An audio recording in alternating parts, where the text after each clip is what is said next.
el Acta en Defensa del Matrimonio, en inglés, The Defense of Marriage Act. Y en el año 1996, el Congreso de los Estados Unidos aprobó una ley que definía el matrimonio como entre un hombre y una mujer. Esa fue la definición que dio el Congreso en una ley federal. Claro, inmediatamente esta ley fue cuestionada por los que aprueban el matrimonio homosexual, el matrimonio gay. Y por lo tanto fue llevado a los diferentes niveles de los tribunales y finalmente terminó en la Corte Suprema, que es la Corte máxima de los Estados Unidos, para que la Corte Suprema decidiera si esta ley era constitucional o no era constitucional.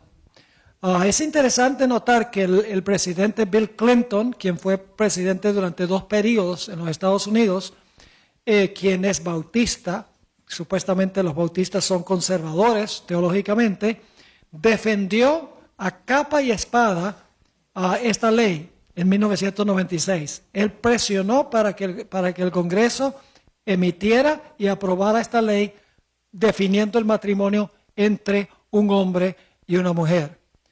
Pero con el cambio de los tiempos, el presidente Clinton ha tenido un cambio también. Y hoy, como ya el matrimonio gay es un asunto mucho más aceptable, él ha dicho que su apoyo de esta ley fue uno de los mayores errores de su presidencia. Y ahora Bill Clinton aprueba el matrimonio entre homosexuales.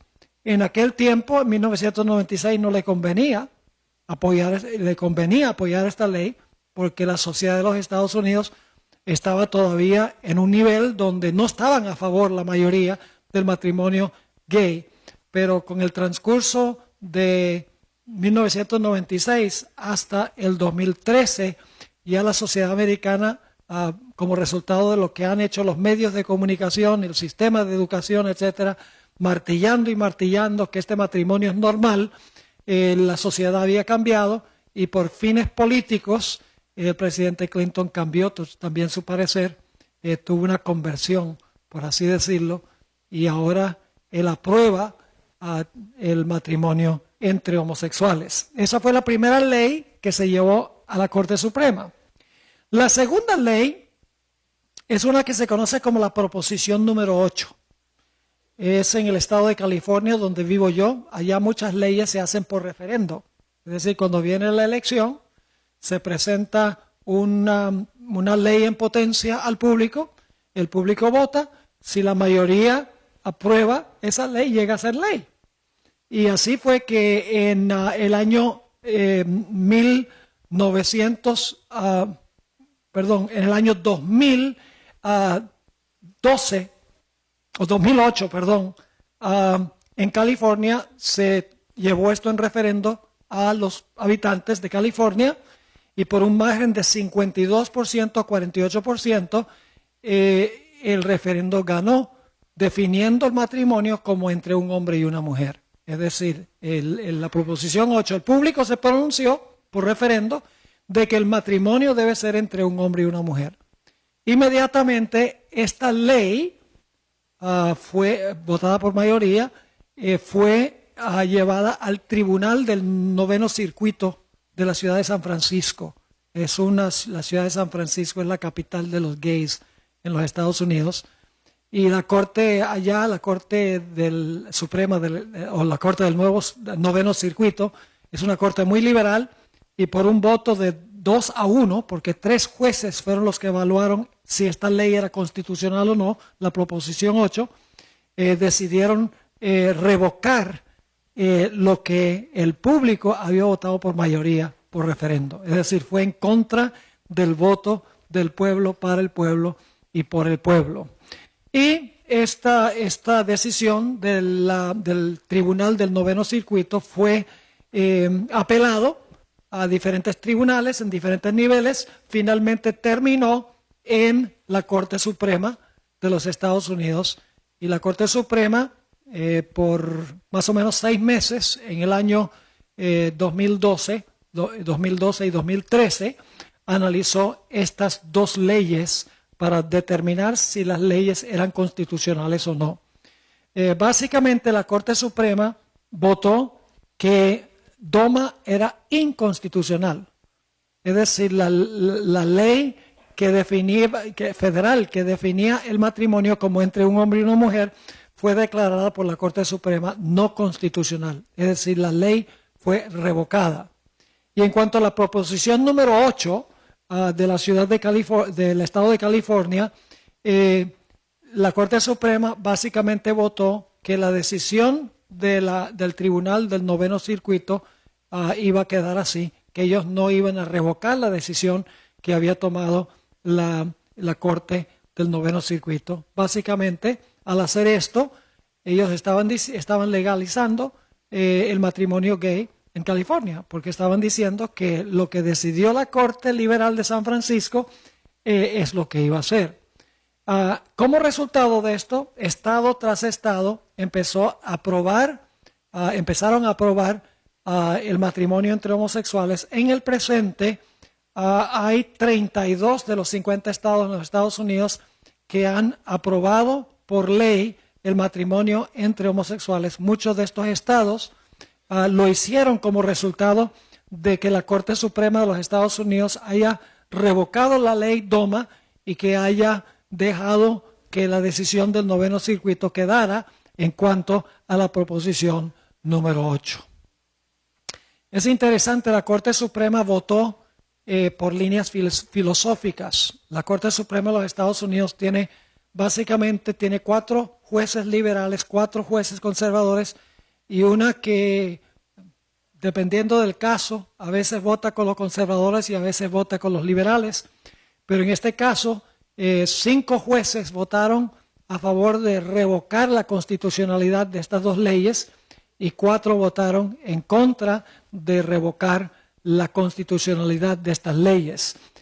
Para aquellos que conocen los nombres de los jueces que votaron a favor de declarar inconstitucionales estas leyes fueron el juez Kennedy, Kagan, Ginsburg, Sotomayor, que es la que está más o menos en el medio, y Breyer, fueron los que votaron a favor de eliminar la constitucionalidad de estas leyes, y los que votaron de que se conservara DOMA fueron los jueces Roberts, que es el juez supremo, Scalia, Thomas y Alito.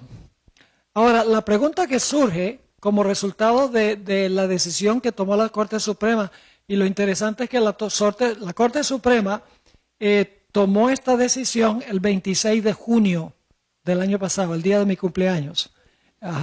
Una fecha que vivirá en la infamia, no por mi cumpleaños, sino por la decisión de la Corte Suprema. Ahora surge esta pregunta. Si la Corte Suprema de los Estados Unidos estuvo dispuesta de declarar inconstitucional la definición que Dios dio al principio del matrimonio, porque eso es lo que está haciendo, redefiniendo el matrimonio, ¿qué nos hace pensar que la misma Corte Suprema no estaría dispuesta de redefinir lo que es el día de reposo? Porque Dios definió ambas cosas en la creación. Si la Corte Suprema redefinió el matrimonio, una institución que Dios ya definió, ¿qué nos hace pensar que la Corte Suprema no actuaría también para redefinir el día de reposo que Dios también definió muy claramente como el séptimo día en la creación? La hermana White nos ha advertido en Testimonios para la Iglesia, tomo 4, página 451, en cuanto al peligro de que los políticos tomen decisiones a base de salvar su puesto, en vez de seguir principios. Dice ella lo siguiente, hablando de la ley dominical, pero se aplica también al otro, porque los jueces que votaron a favor del matrimonio entre homosexuales lo hicieron por las tremendas presiones de la sociedad y los medios de comunicación.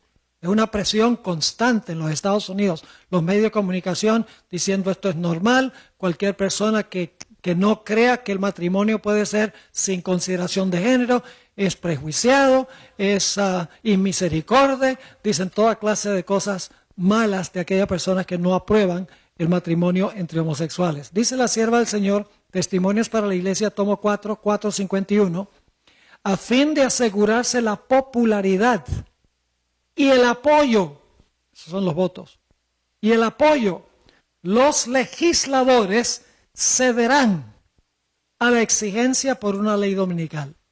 Cederán por salvar su puesto político. Como les estaba mencionando, tristemente, inclusive en nuestra propia iglesia, hay sectores, no generalizados, pero hay sectores a donde están luchando para que la iglesia acepte la idea de matrimonios entre homosexuales. La pregunta clave es, ¿tiene el hombre mortal o aún el Estado el derecho de redefinir lo que Dios ya definió en el principio? No. La definición del matrimonio y el sábado son definiciones de Dios. El Estado no tiene ningún derecho de intervenir para redefinir lo que Dios ha definido. Hemos hablado entonces del ataque de Satanás en contra del matrimonio. Ahora hablemos del ataque de Satanás en contra del sábado, de la segunda institución que Dios estableció. La otra institución creativa que Dios estableció y definió como el séptimo día de la semana ha sido atacada por protestantes y por católicos. Lo han redefinido, no como el séptimo día de la semana, sino que lo han redefinido como el primer día de la semana. Y es interesante que muchas de estas iglesias conservadoras, cuando hablo de conservadoras, profesan creer en la inspiración de la Biblia, profesan creer en los milagros, en lo sobrenatural. Muchos de esos defienden a capa y espada el matrimonio entre un hombre y una mujer, pero al mismo tiempo atacan el sábado y dicen que el día de reposo es el primer día en vez del séptimo día. Es decir, no están dispuestos de redefinir una institución que Dios estableció, pero hacen todo lo posible por redefinir la segunda institución que Dios estableció al puro principio. Ahora, Satanás va a usar dos métodos para tratar de deshacerse del sábado. El primer método lo conocemos muy bien. En el documento que el pastor Sánchez prometió darles cuando ustedes salgan sobre la bestia y el número 666, ahí claramente, aunque yo no lo he leído, pero yo creo que ahí claramente van a encontrar una explicación de cómo Satanás va a tratar de deshacerse del sábado a través de leyes dominicales. Leyes que obliguen a la gente a guardar el domingo, leyes en contra de la observancia del sábado. Eso se encuentra, por ejemplo, en Daniel 7, donde habla del cuerno pequeño. Dice que pensará cambiar los tiempos y la ley. Y en Apocalipsis 13, de lo cual hablaremos Dios mediante mañana, en Apocalipsis 13, dice que la bestia, que es lo mismo que el cuerno pequeño, va a imponer la marca de la bestia. O sea, su marca la va a imponer, y cualquiera que no esté dispuesto de recibir la marca, no podrá comprar ni vender, y finalmente dice que será sentenciado a muerte, según Apocalipsis el capítulo 13. Es decir, el primer método que va a usar Satanás es el método de la persecución, el método de la fuerza. Y nosotros conocemos en realidad ese método que Satanás va a usar, porque siempre hemos hablado de que va a venir una ley dominical opresiva donde los que guardan el sábado van a ser perseguidos. Posiblemente ustedes sepan que hoy en día en la Unión Europea se han unido varios sindicatos laborales, instituciones sociales, negociantes, iglesias protestantes, la Iglesia Católica, para presionar al Parlamento de la Unión Europea para emitir una ley dominical a nivel de toda la Unión Europea. Por varios años han estado presionando todas estas entidades para que se imponga esta ley. Y cuando uno ve el razonamiento por la ley, parece ser loable, porque dicen, mire, la ley es para beneficio de la familia, daría tiempo para el relajamiento personal y para asistir a la iglesia con el fin de recobrar las raíces espirituales en una sociedad materialista a donde se explota al trabajador. Qué loables son esas razones, ¿verdad? Pero saben que a través de la historia no hay una sola ley que haya sido con propósitos civiles que no se haya convertido en poco tiempo en una ley religiosa. Un ejemplo clásico es la ley de Constantino, que se dio en el año 321. Esa ley dominical no fue una ley dominical religiosa, la de Constantino. Fue una ley civil para beneficio, para que puedan descansar los agricultores y los trabajadores. Pero solamente pasaron unos pocos años y en el año 336, la ley fue dada en el 321, en el 336, en el concilio de la Odisea, la Iglesia Católica usó esa ley, la convirtió en una ley religiosa en contra de los que sabatizan, según dicen ellos, en contra de los observadores del sábado. Es decir, la ley se transformó de una ley civil para beneficio de la sociedad a una ley religiosa que llegó a ser opresiva. La Sierva de Dios nos dice en la Review and Herald, febrero 16, 1905, dice, tarde o temprano se emitirán leyes dominicales, tarde o temprano. En otra cita que se encuentra en un artículo del 6 de abril de 1911, también en la Review and Herald, que es la revista adventista, dice ella, vendrá el tiempo en que los hombres no solo prohibirán trabajar el domingo, sino que procurarán obligar a los hombres a trabajar el sábado y a suscribirse a la observancia del domingo, a riesgo de perder su libertad y sus vidas. Pero el tiempo para que esto ocurra no ha llegado aún, pues la verdad ha de presentarse más plenamente al pueblo por testimonio. Es decir, tarde o temprano, dice ella, va a haber leyes dominicales, leyes que no solamente van a prohibir que se guarde el sábado, sino que van a exigir que se guarde el domingo. Este es el primer método que Satanás va a usar para deshacerse del sábado y los que guardan el sábado. Pero el segundo método es más subliminal y mucho más peligroso. Y pocas cosas se dicen en cuanto a eso. La segunda línea de ataque es a través de la teoría de la evolución.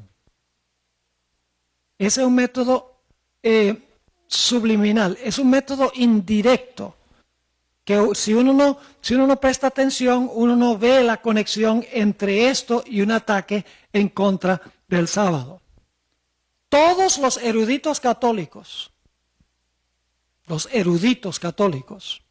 hoy por hoy enseñan la evolución. Muchos eruditos protestantes, los protestantes liberales prácticamente todos y los protestantes conservadores, muchos han llegado a la conclusión de que este mundo llegó a existir por un proceso de evolución. Algunos hablan de evolución teísta, otros hablan de creación progresiva, pero dicen que Dios usó el método de evolución para crear, que no podemos confiar en el relato literal de la creación como se encuentra en el libro de Génesis. Lo interesante es que el Papa Francisco I está entre aquellos que han procurado decir que la creación de Génesis y la evolución son compatibles. En el concilio otoñal este año, en Washington, D.C., el concilio otoñal es una reunión que se hace cada año donde se reúnen básicamente la Junta Ejecutiva de la Conferencia General de la Iglesia Mundial Adventista. Y ellos entonces deciden mandar ciertas decisiones al cuerpo mundial para que el cuerpo mundial vote. Y una de las cosas que hicieron fue fortalecer en nuestras doctrinas fundamentales, 28 doctrinas fundamentales, la declaración sobre la creación. Y una de las cosas que pusieron allí, que no estaba antes, era bastante fuerte antes de que la creación fue literal en 7 días literales, pero añadieron que fueron 7 días literales como los días que existen hoy. En otras palabras, para que no haya ninguna comprensión errada, fortalecieron la declaración. Y dicho sea de paso, también la Iglesia oficialmente fortaleció la definición del matrimonio. Pusieron allí, en la doctrina fundamental, pusieron que el matrimonio es la unión entre un hombre y una mujer.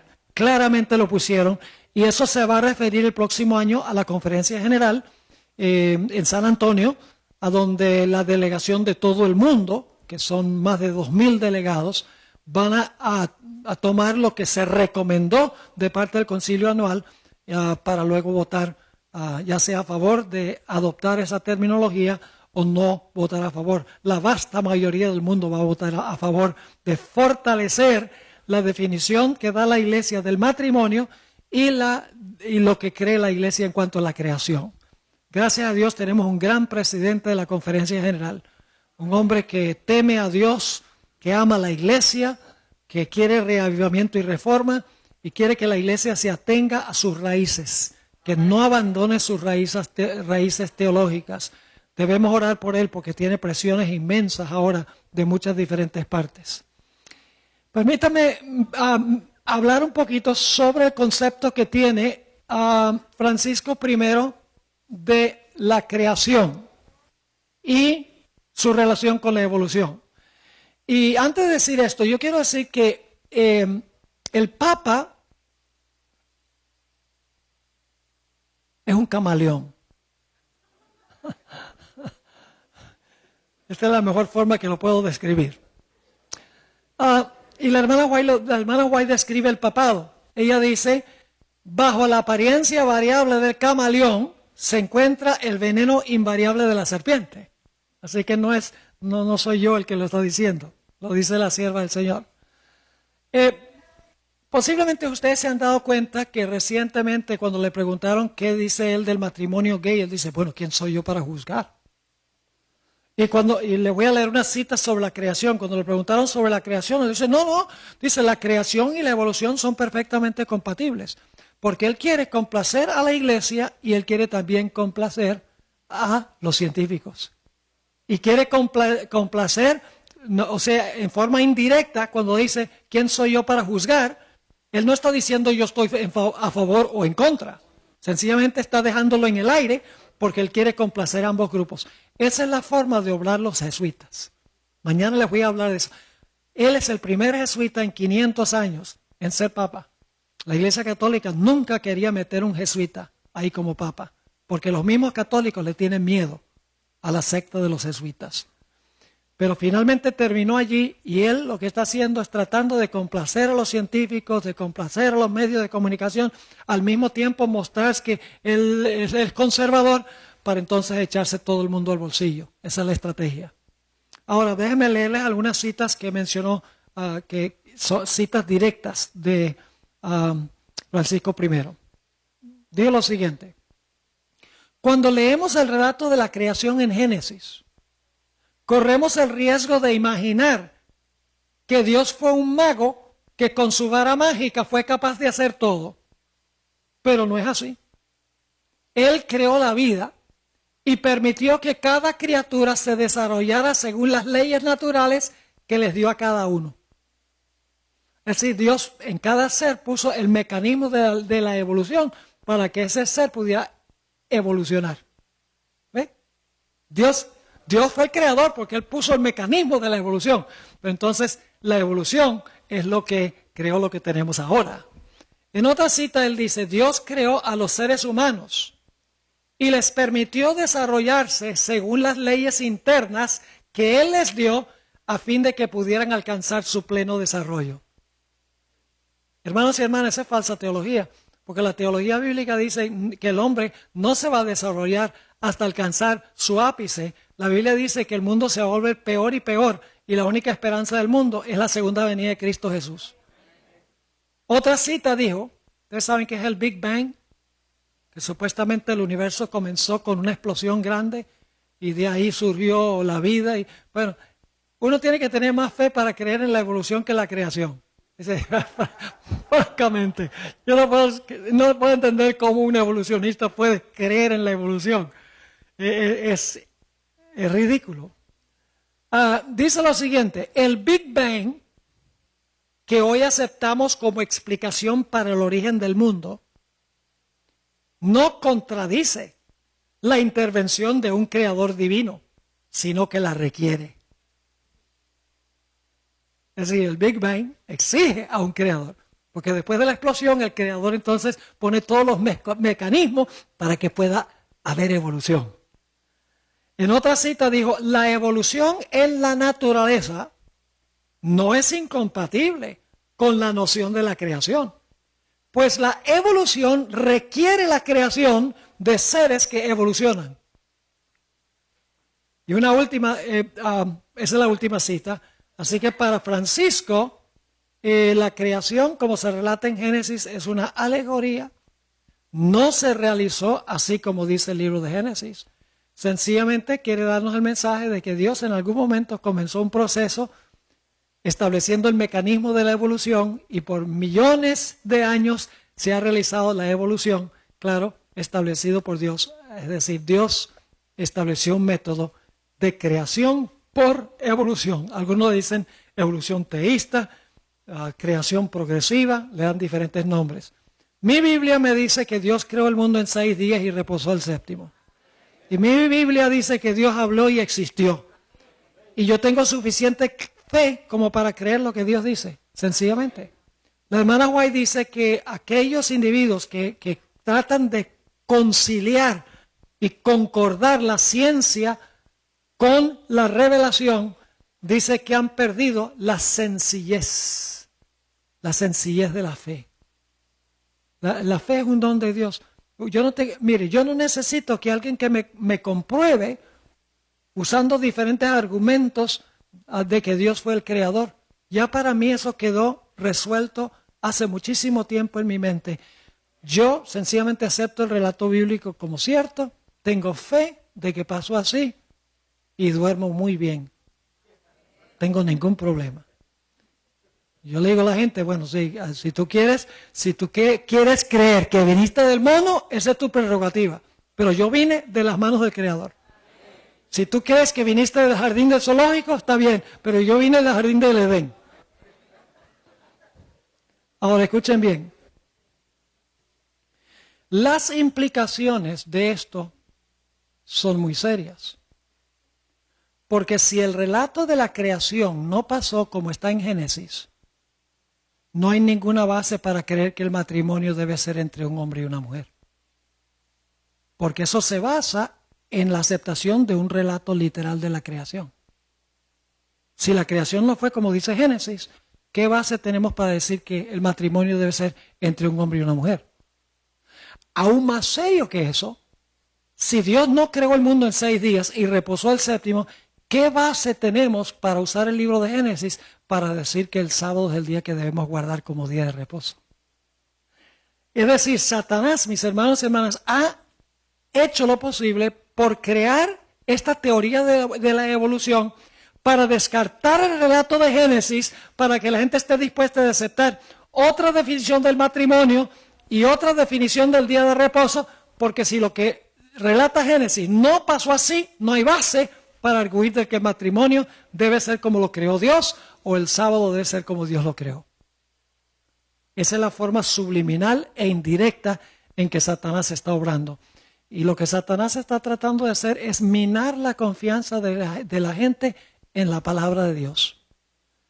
En el libro Conflicto de los Siglos 6:13 y 6:14, dice la sierva del Señor, Satanás hace creer al mundo que la Biblia no es más que una ficción, o cuando mucho un libro apropiado para la infancia de la raza, del que se debe hacer poco caso ahora o ponerlo a un lado por anticuado.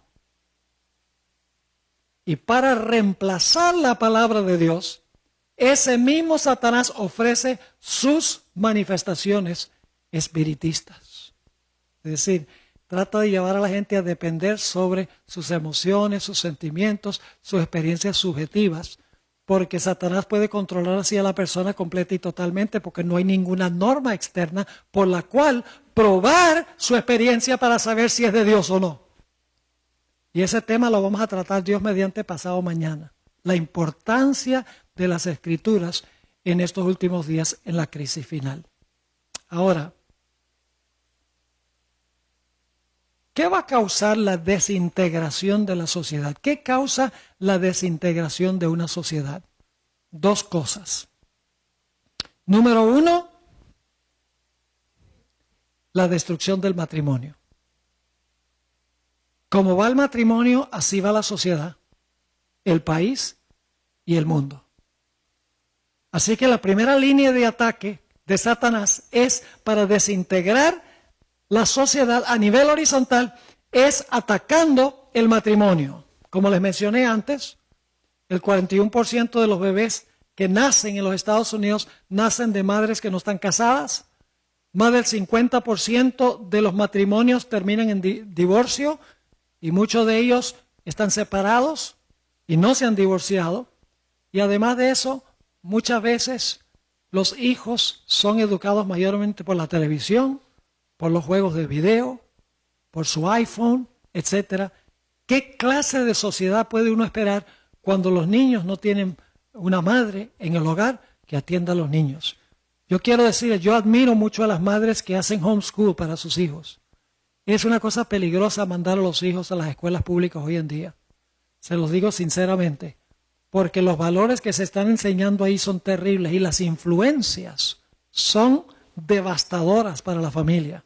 Si hubo un tiempo, hermanos y hermanas, en que debemos reunir a nuestros hijos cerca de nosotros y enseñarles y cuidarlos y adiestrarlos y educarlos, es ahora. Porque la sociedad y el mundo y los medios de comunicación, las películas de Hollywood, la música, todo está hecho para apartar a nuestros hijos, a nuestros jóvenes de Dios. Y eso es exactamente lo que está sucediendo. Satanás tiene como primera línea de ataque el hogar, el matrimonio, la familia. Pero hay un segundo factor que causa que se desintegre la sociedad y es que se pierde el respeto a Dios. Ya esa es una razón vertical. La familia es horizontal, la sociedad.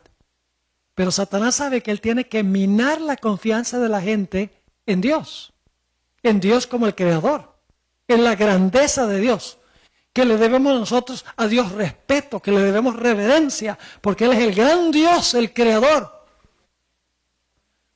Y lo que ha hecho Satanás es llevar a la gente a pensar que Dios es uno tal cual como nosotros. Hoy en día, mis hermanos y hermanas, la adoración, el estilo de adoración en las iglesias, inclusive muchas iglesias adventistas, se centra en el adorador, no se centra en el que adoramos. La gente dice, no, yo quiero la clase de música que a mí me gusta. Yo quiero que se predique lo que a mí me gusta. Yo quiero venir vestido como yo me siento cómodo. Es decir, el culto se ha vuelto un culto en honor al adorador, en vez de un culto al que se adora. Cuando nosotros venimos a la presencia de Dios debemos venir con respeto. Es el gran Dios, es el creador del cielo y la tierra. Debemos vestir como si venimos a encontrarnos con el gran Dios. Debemos usar la música más sublime que honra y glorifica a nuestro Dios. Debemos adorar a Dios en la hermosura de la santidad, dice la Sagrada Escritura. No se trata de nosotros, yo voy a adorar como a mí me gusta, como a mí me hace sentir bien. No, ese no es el propósito de la adoración. El único propósito de la adoración es rendirle a Dios la honra, la gloria y el culto que Él se merece por la grandeza que Él tiene. Así que Satanás lo que está haciendo es causando que la gente pierda su reverencia a Dios. Ahora yo pregunto, ¿cuál es la señal que Dios ha dado para que nosotros recordemos que Él es el gran creador ante quien tenemos que rendirle cuentas? El sábado. Así que el diablo dice, si puedo destruir el sábado, voy a causar que el hombre olvide a aquel a quien apunta el sábado. La sierva de Dios dice que si el sábado siempre se hubiera observado, no habría un infiel, ni un ateo, ni un incrédulo. porque siempre recordarían que Dios es el gran Dios, el eterno Dios. Así dice que Satanás tiene un doble ataque. Él dice, yo ataco el matrimonio y destruyo el nivel horizontal de la sociedad, y ataco el sábado y destruyo la relación vertical con Dios, atacando las dos instituciones que Dios hizo en la creación. Ese es el punto de ataque de Satanás. Quiero leerles una cita que conseguimos en el Conflicto de los Siglos, página 649. Y ustedes dirán, wow, ¿será posible que pase esto? Va a pasar. Dice ahí la sierva del Señor, los que honran el sábado de la Biblia serán denunciados como enemigos de la ley y el orden, como quebrantadores de las restricciones morales de la sociedad y por lo tanto causantes de anarquía y corrupción que atraen sobre la tierra los altos juicios de Dios. Sus escrúpulos de conciencia serán presentados como obstinación, terquedad y rebeldía contra la autoridad. Serán acusados de deslealtad hacia el gobierno.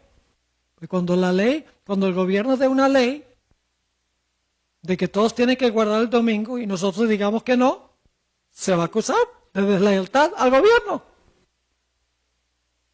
¿Es así o no es así? Ahora escuchen, la Corte Suprema de los Estados Unidos tiene 9 jueces. 6 son católicos, de los 9. Es algo muy serio. Saben, los Estados Unidos tiene 3 ramos de gobierno. El ejecutivo, que es básicamente el presidente y su gabinete. El legislativo y el judicial. El legislativo redacta las leyes. El ejecutivo hace que se cumplan las leyes. Y el Poder Judicial, la Corte Suprema, interpreta las leyes para decidir si son constitucionales o no. El ramo de gobierno más poderoso en los Estados Unidos es la Corte Suprema. Y les voy a explicar por qué. Yo no sé si ustedes recuerdan la elección del año 2001, cuando no se sabía quién había ganado la elección en los Estados Unidos por un problema que tuvieron en la Florida. ¿Recuerdan las tarjetas con los ponchecitos? Y estuvieron varias semanas así, que lo llevaban a un tribunal o otro tribunal, abogados aquí, abogados allá. Y el caso fue a la Corte Suprema. Y la Corte Suprema dijo, George Bush es presidente de los Estados Unidos. La Corte Suprema eligió al presidente de los Estados Unidos. Así de poder tiene la Corte Suprema de los Estados Unidos. Ahora yo pregunto, en los Estados Unidos hay una primera enmienda a la Constitución que dice que el Congreso no puede hacer ninguna ley que establezca religión. O sea, el Congreso no puede hacer ninguna ley que haga una ley, o sea, una ley donde usted tiene que hacer algo religioso. Y la segunda cláusula dice que el Congreso no puede hacer ninguna ley que prohíba que usted practique su religión. Es decir, no puede hacer observancias religiosas que obligue a la gente a cumplir ciertos requisitos religiosos, ni tampoco que la gente practique su religión. Es decir, el Congreso está prohibido meterse en el asunto de la religión. Yo pregunto, tomando en cuenta eso, ¿sería inconstitucional una ley dominical en los Estados Unidos? ¿Sería inconstitucional? Claro que sí. Hasta un niño puede entender que una ley dominical es establecer religión. Yo pregunto, ¿una ley que prohíba la observancia del sábado sería inconstitucional? Claro, porque no puede hacer ninguna ley que prohíba que la gente practique su religión. Decir que no pueden guardar el sábado está prohibiéndoles que ellos observen su religión. Estas leyes serían claramente inconstitucionales. Pero ¿qué sucede si la Corte Suprema declara que leyes inconstitucionales son constitucionales? La ley va, aunque sea inconstitucional. Y la declaración de la Corte Suprema no se puede apelar. Es el último tribunal de apelación. Ahora podemos entender un poquito más lo que vamos a estudiar en detalle mañana en la noche. Que hay una bestia que tiene 2 cuernos como de cordero. pero habla como un dragón. ¿En qué se parece un cordero a un dragón? En nada. Pero aquí tenemos esta bestia que tiene los cuernos como de cordero, pero se porta como un dragón. Eso es lo que va a pasar. En los Estados Unidos no se va a eliminar la primera enmienda de la Constitución. O sea, no se va a eliminar lo que dice que el Congreso no puede hacer ninguna ley que establezca religión, ni puede prohibir que usted practique su religión. Eso va a quedar en la Constitución. Pero lo que va a pasar es que la Corte Suprema va a declarar que leyes que no son constitucionales, en realidad son constitucionales. Y de esa manera esa nación, que tiene esos dos cuernos como de cordero, que representa libertad civil y religiosa, separación de la iglesia del Estado, va a terminar estableciendo religión y prohibiendo la práctica de la religión, contradiciendo su propia característica. Mañana vamos a estudiar un poquito más ese asunto. Sigue diciendo, sus escrúpulos de conciencia serán presentados como obstinación, terquedad y rebeldía contra la autoridad. Serán acusados de deslealtad hacia el gobierno. Ahora fíjense quiénes especialmente lo van a hacer. Los ministros que niegan la obligación de observar la ley divina predicarán desde el púlpito que hay que obedecer a las autoridades civiles porque fueron instituidas por Dios y fueron establecidas por Dios, pero no para meterse en religión, para gobernar en asuntos civiles, sí, pero no para meterse en asuntos de religión. Hay que dar a César lo que es de César y a Dios lo que es de Dios, no juntos sino separados. Los ministros que niegan la obligación de observar la ley divina predicarán desde el púlpito que hay que obedecer a las autoridades civiles porque fueron instituidas por Dios. En las asambleas legislativas y en los tribunales de la justicia se calumniará y condenará a los que guardan los mandamientos de Dios. Se falsearán sus palabras y se atribuirán a sus móviles las peores intenciones. La gente en la oficina, yo represento un ministerio que se llama Secrets Unsealed. Comenzamos hace unos 10 años. Comenzamos en 2 cuarticos de la iglesia, una cosa pequeña, pero ha crecido una barbaridad. Ahora tenemos 10 empleados, tenemos nuestro propio edificio, estudio de producción, etc. Y la gente que trabaja allí siempre vive diciéndome, pastor, cuando venga el asunto de la ley dominical y cuando venga el asunto del matrimonio gay, usted va a ser el primero que van a arrestar.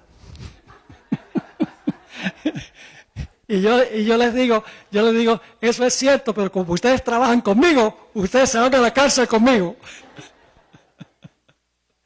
Viene el día en que va a pasar eso. Hermanos y hermanas, si hubo un tiempo en que la iglesia adventista tiene relevancia es ahora. El mensaje del primer ángel. Temed a Dios y dadle gloria, porque la hora de su juicio ha llegado, y adorad a aquel que hizo el cielo, la tierra, el mar y las fuentes de las aguas. Adora al Creador. ¿Qué mensaje tenemos para el mundo?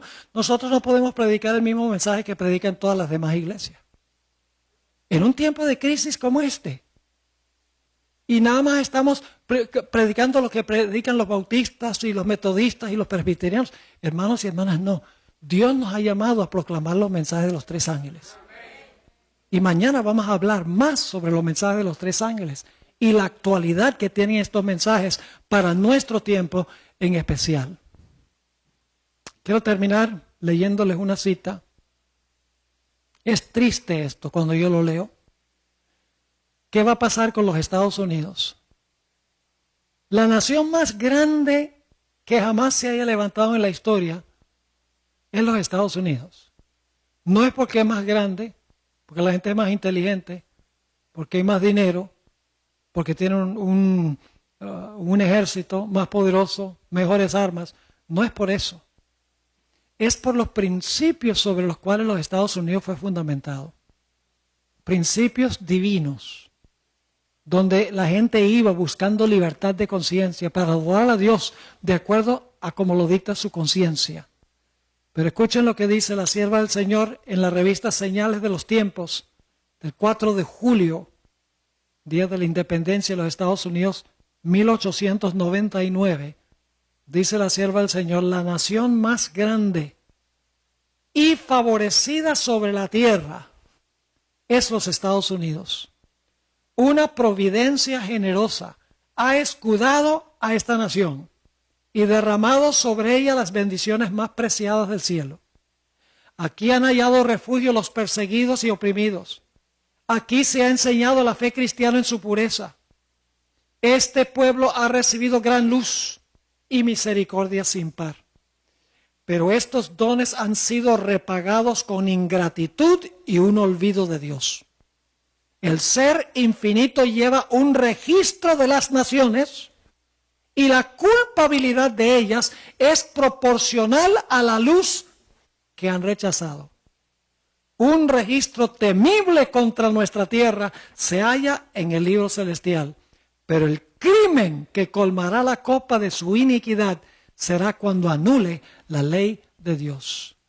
Entonces la sierva del Señor dice que Dios escribirá en el libro celestial apostasía nacional. Y eso será seguido rápidamente por la ruina nacional. Lo que Dios estableció para bien. Pero es una nación que ya ha tomado el primer paso de rechazar el séptimo mandamiento abiertamente. El gobierno en sí. No falta mucho más tiempo, creo yo, para que tome el siguiente paso. Especialmente porque la Iglesia romana está presionando por una ley dominical para beneficiar al trabajador en Europa. Y estoy seguro que el próximo año, cuando el Papa visite los Estados Unidos y dé su discurso, creo que es en septiembre, ante el Congreso de los Estados Unidos, el Senado y la Cámara de Representantes, todos reunidos, estoy seguro que él va a hablar en contra de la sociedad materialista en la cual nosotros vivimos, la necesidad de beneficiar a los pobres y la necesidad de darle a la gente tiempo para recargar sus baterías espirituales, tiempo para ir a la iglesia, tiempo para descansar en una sociedad que es súper materialista. Y es una sociedad súper materialista, hermanos y hermanas. Antier, mi esposa y yo estábamos en el sur de California, fuimos allá un par de días, alquilamos un apartamento ahí al lado de la playa, sencillamente para caminar y respirar el aire del mar y comer y dormir, y bueno, disfrutar. Y decidimos el viernes por la mañana ir a comer a un mall. Y les cuento, hermanos y hermanas, eso es lo que llaman Black Friday. Que por cierto me dijeron que aquí pusieron su propio Black Friday para que la gente no se vaya para allá. ¿Es verdad eso? Hay que preguntarle a Mireya, ¿es verdad?